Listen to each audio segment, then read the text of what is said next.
Saint Basil the Great.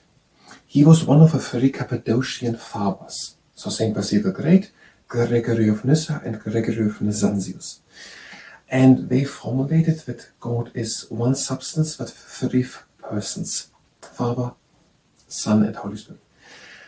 And that was at the time, during the 4th century, mostly accepted. But when in 1054 it contributed to the Great Schism between the Eastern and Western Church. Now he lived in the 4th century. He was a doctor of the church, and he was the bishop of Caesarea in Cappadocia in Turkey, in modern Turkey. And he was maybe so effective with his things which he said, because he said things to spiritual and to practical life.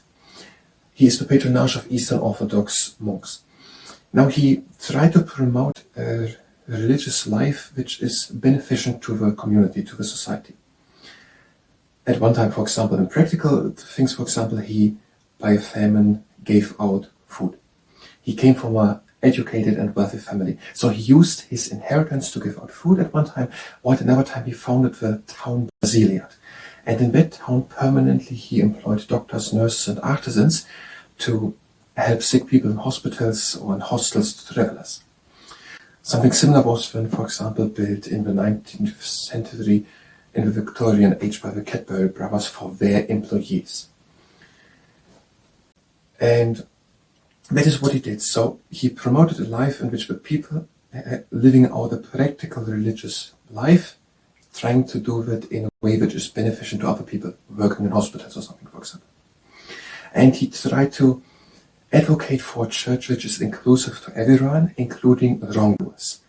And for example, he tried to intervene in criminal cases where he tried to push for reform instead of punishment.